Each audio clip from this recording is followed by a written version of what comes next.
দেখবো এখানে কোনো অ্যাডজেক্টিভ আছে কিনা। তাহলে এখানে কি লেট হলো অ্যাডজেক্টিভ, লেট অ্যাডজেক্টিভ। এখন আমরা এই লেটকে প্রশ্ন করব। আমরা লেটকে প্রশ্ন করব, কি দিয়ে প্রশ্ন করব?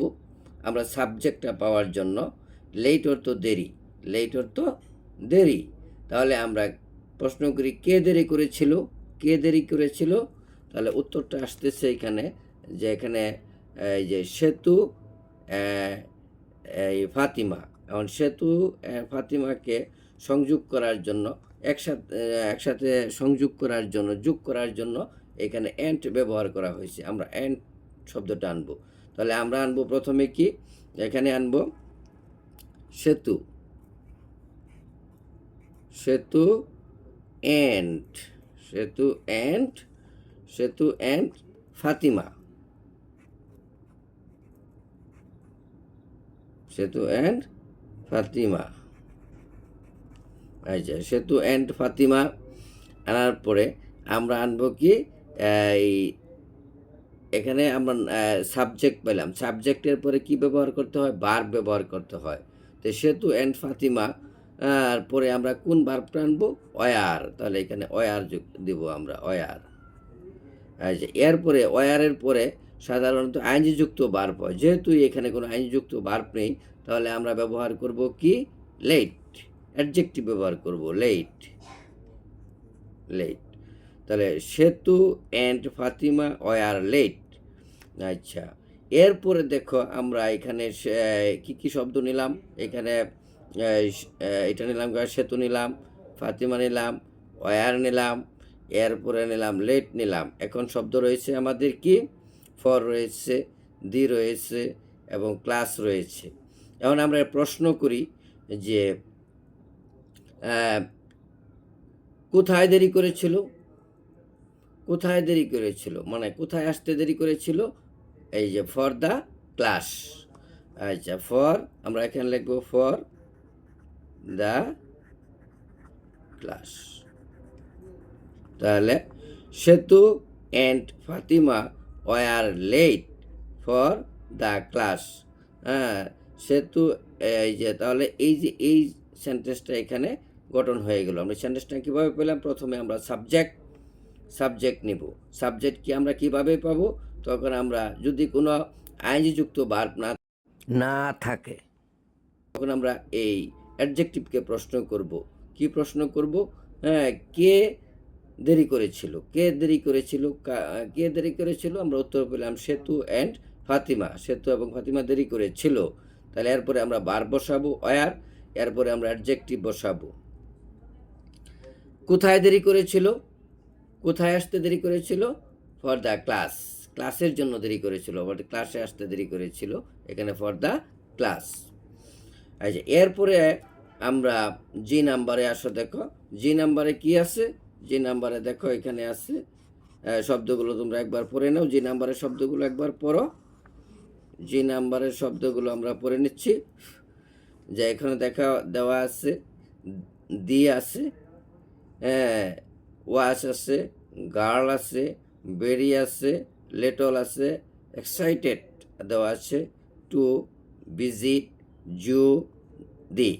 এখন এই যে শব্দগুলো এখানে দেওয়া আছে, এই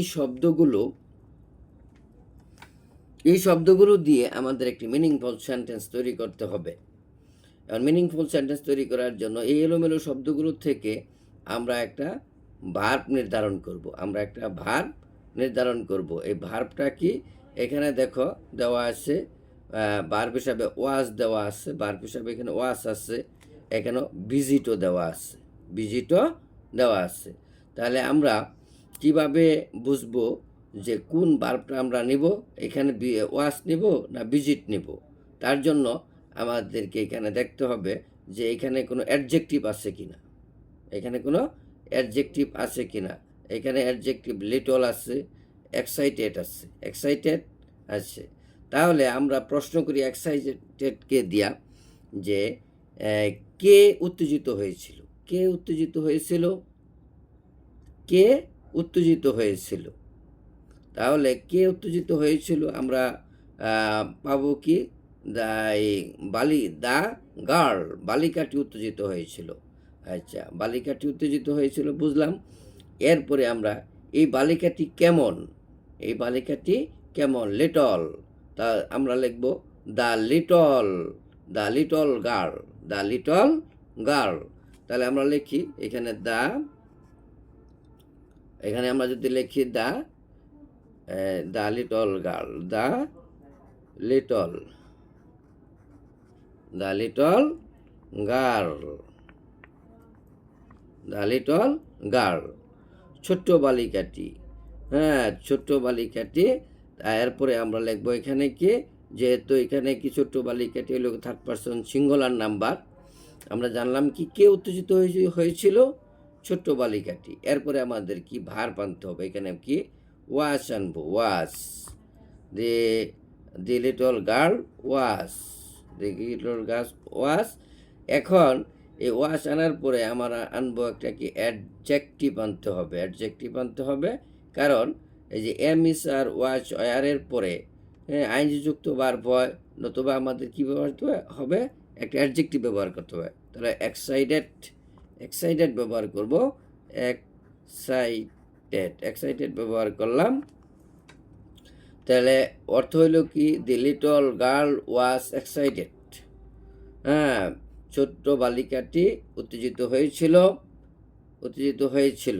এখন আমরা এই এক্সাইটেডকে আবার প্রশ্ন করি, এক্সাইটেডকে আবার কি প্রশ্ন করি, কি দেখতে উত্তেজিত হয়েছিল, কি দেখতে বা কি পরিদর্শন করতে। তাহলে আমরা উত্তর পেয়ে যাব কি, টু ভিজিট দ্য জু, আমরা এটা পেয়ে গেলাম, দ্য ভিজিট দ্য জু। তাহলে সম্পূর্ণ বাক্যটা কি হইল, the little girl was very excited to visit the zoo. এরপরে আসো লেটার এইচ। এখানে দেখো কি কি শব্দ এখানে এলোমেলোভাবে দেওয়া আছে, the, after, dinner, we, was, TV. এখানে থেকে আমরা প্রথমে ভার্বটা নির্বাচন করব। এখানে the article, after preposition, dinner একটা নাউন, পরে উই কে প্রনাউন, ওয়াজ দেখা, এটা হলো ভার্ব। তাহলে আমরা ভার্ব নির্বাচন করব। ভার্বকে আমরা প্রশ্ন করব যে কে দেখেছিল। তাহলে কে দেখেছিল, এটার জন্য আমরা কি পাবো, কে দেখেছিল। তাহলে হইল যে বা কারা দেখেছিল, আমরা দেখেছিলাম। তাহলে এখানে আমরা পাইলাম কি, উই, তাহলে উই ব্যবহার করব, উই। এরপরে ভার্ব কোনটা, ভার্ব তো আমরা শুনলাম ওয়াজ, উই ওয়াজ।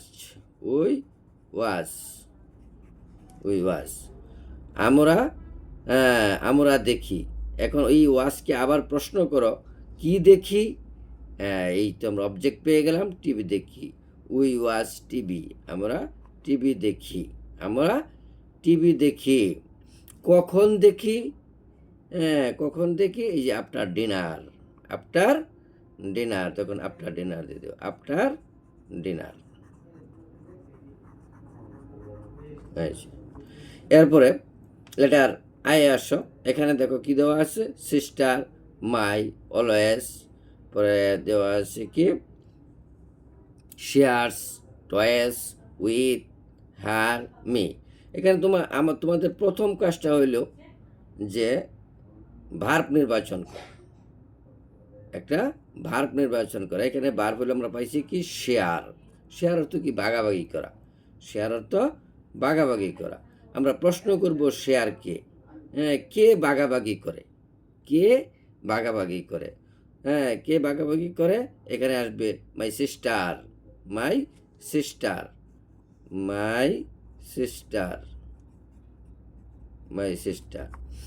আচ্ছা, মাই সিস্টারের পরে এখানে আমরা পাইছি ভার্ব, মাই সিস্টার,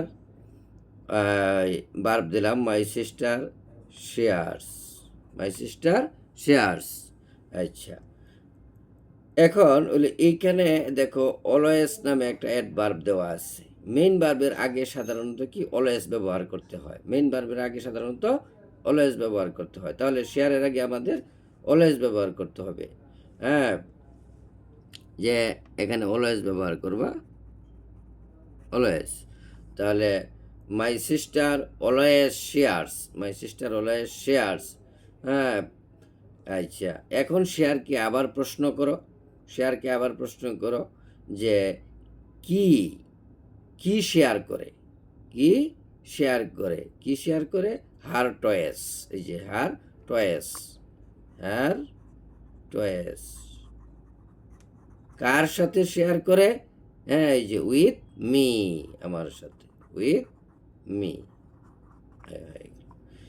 এরপরে আসলে তার যেতে, এখানে দেখো কি কি আছে, like, picture, painting, I, colourful. এখান থেকে প্রথমে আমাদেরকে নির্বাচন করতে হবে বার্ব। বার্ব হলো লাইক। তাহলে এখানে লাইককে প্রশ্ন করো, কে পছন্দ করে? আমি। তাহলে আই, এখানে দিলে আই। এরপরে আই, সাবজেক্টের পরে তুমি ব্যবহার করবা কি? Verb, I like. কি পছন্দ করি? কি পছন্দ করি? Painting, painting, I like painting, I like painting.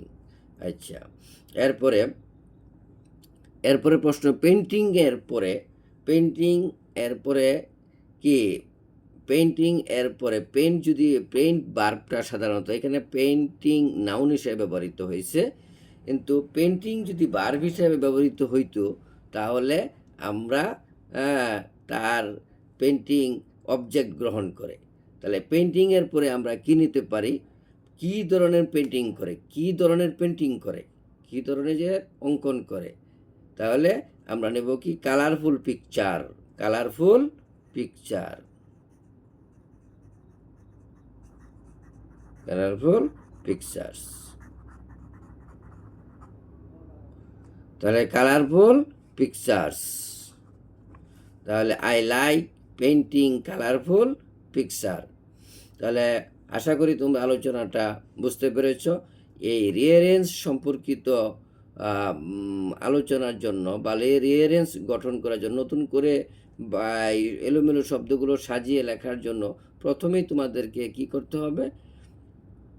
Verb নির্বাচন করতে হবে। ওই বার্বকে তুমি প্রথমে কে বা কারা দ্বারা প্রশ্ন করলে তুমি সাবজেক্ট পেয়ে যাবা। এরপরে বার্বকে যদি তুমি কি দ্বারা প্রশ্ন করো তাহলে তুমি অবজেক্ট পেয়ে যাবা।